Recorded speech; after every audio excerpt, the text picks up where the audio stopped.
Selamat datang di Football Focus ID seputar dunia sepak bola, persaingan yang terjadi antara dua negara, yaitu Malaysia dan Indonesia. Seperti yang kita ketahui, dua negara ini sering terlibat dalam perdebatan terkait klaim budaya dan juga adu strategi di ajang olahraga internasional, khususnya sepak bola. Kali ini, ada kisah yang cukup menghebohkan terkait dengan timnas Malaysia yang dianggap meniru beberapa tradisi dan gaya yang biasa dilakukan oleh timnas Indonesia. Penasaran? Yuk kita simak lebih lanjut.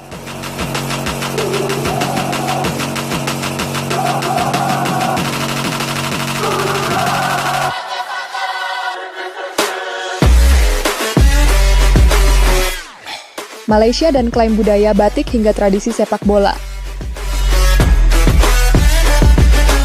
Kalian pasti setuju kan, kalau Malaysia sering banget mengklaim budaya Indonesia?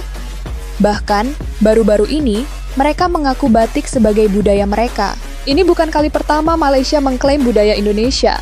Beberapa waktu lalu, mereka juga pernah mengklaim batik berasal dari negara mereka, dan hal itu disampaikan di depan Ishowspeed, seorang streamer terkenal asal Amerika. Tetapi, perdebatan ini semakin panas ketika tradisi dan gaya sepak bola yang selama ini sering dilakukan oleh timnas Indonesia, kini mulai diterapkan oleh timnas Malaysia. Nah, salah satunya adalah Sergio Aguero, pemain naturalisasi asal Argentina. Beberapa waktu yang lalu, Aguero mencoba memberikan motivasi kepada rekan-rekannya di ruang ganti. Namun apa yang dia lakukan ternyata sangat mirip dengan yang sudah dilakukan oleh Jay Itzes, pemain Indonesia yang terkenal dengan gaya motivasi yang serupa. Gimana menurut kalian? Apakah ini cuma kebetulan? For opportunity to put our nation on the map. Don't forget for your family, for your country, for your honor. Then we go out and we kill them today, okay? Today we have to play for this. We have to give everything, guys. Don't scare. They are no more than us, eh? We have to give everything, guys. We go out and we kill them. We kill them, man. Personality to play. We don't scare. We go out 100%. We give everything. And today we are going happy. Happy to the play. Come on, guys. Let's go. Guys, you know, these two games we need to forget. But what we need to learn. Perjalanan Malaysia di Piala AFF. Di ajang Piala AFF tahun ini, Malaysia menjadi salah satu tim yang mendapatkan sorotan. Bukan karena performa terbaik mereka, tapi karena mereka tidak bisa memanggil skuad terbaik. Mengapa? Karena banyak pemain yang tidak mendapatkan izin dari klub, terutama dari JDT.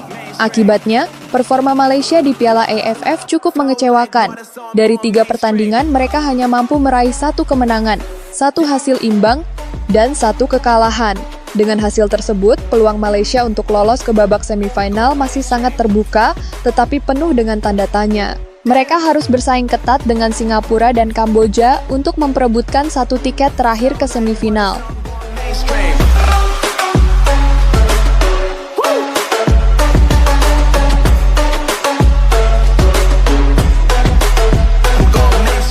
Setelah hasil mengecewakan, masalah lain muncul saat Malaysia bertemu dengan Thailand. Di pertandingan itu, Haziq Nazli, kiper Malaysia, melakukan blunder fatal yang membuat Malaysia kalah. Setelah kejadian itu, kehidupan Haziq Nazli langsung berubah. Ia menerima banyak tekanan dari fans Malaysia. Bahkan ada yang mendoakan agar dirinya lumpuh. Ini tentu saja sangat menyedihkan. Menanggapi hal ini, FAM, Federasi Sepak Bola Malaysia, langsung turun tangan untuk menghentikan serangan terhadap kiper muda ini. Mereka meminta agar semua orang berhenti melakukan bullying kepada Haziq.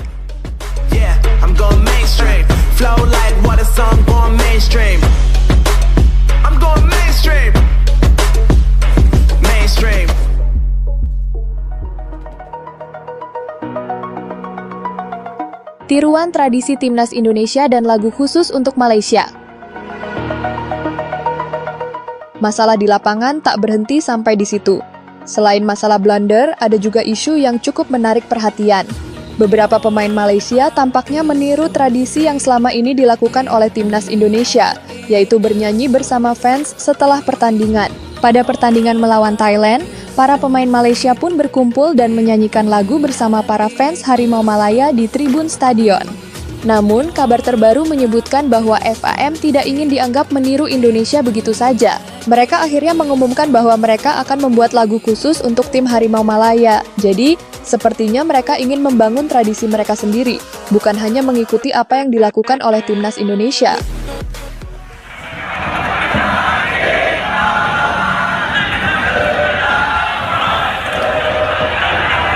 luar lain, ataupun lagu ini satu lagu khas yang khas untuk national team. Halo, selamat hari. Georgie dari Harian Metro. Saya ada soalan untuk FAM dengan kedua-dua pihak. First of all, congratulations on the collaboration. Soalan pertama untuk pihak FAM, kenapa memilih Warna Music daripada label-label yang ada di Malaysia yang lain? Dan juga soalan kepada Warna Music, bila kita expect akan boleh dengar lagu itu release, dan juga rasanya apa bahagian yang paling suka nak mencari. Komentar Ketua FM dan masalah meniru langkah Indonesia. Tentu saja, isu meniru-niru ini semakin besar. Datuk Midin, Ketua FM, juga mengakui bahwa Malaysia sering mendapatkan desakan untuk meniru apa yang dilakukan Indonesia, terutama soal naturalisasi pemain.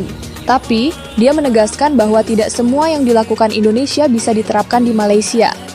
Kita punya cara dan tradisi sendiri. Kita tidak bisa meniru Indonesia dalam segala hal, tegas Datuk Midin dalam sebuah wawancara.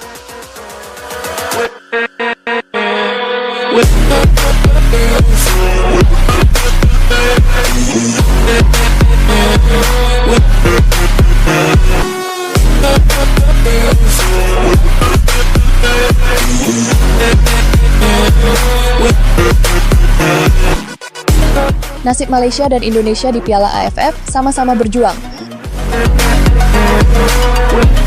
Meski ada banyak perbedaan dan persaingan, kita tidak bisa menutup mata bahwa nasib Malaysia dan Indonesia di Piala AFF tahun ini cukup mirip. Keduanya harus meraih kemenangan di laga terakhir untuk lolos ke babak semifinal.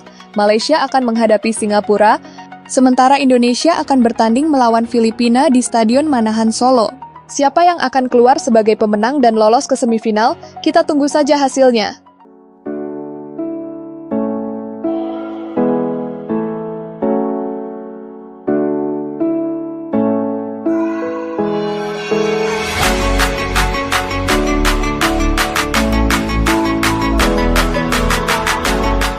Dari drama klaim budaya, tiru-meniru gaya, hingga perjuangan di Piala AFF, Malaysia dan Indonesia seolah memiliki kisah yang tak terpisahkan. Meski sering terlibat persaingan, kita harus tetap menghargai satu sama lain dan menikmati setiap pertandingan dengan penuh semangat sportivitas. Semoga pertandingan terakhir ini akan memberikan hasil terbaik untuk timnas Indonesia. Sampai jumpa di pertandingan selanjutnya.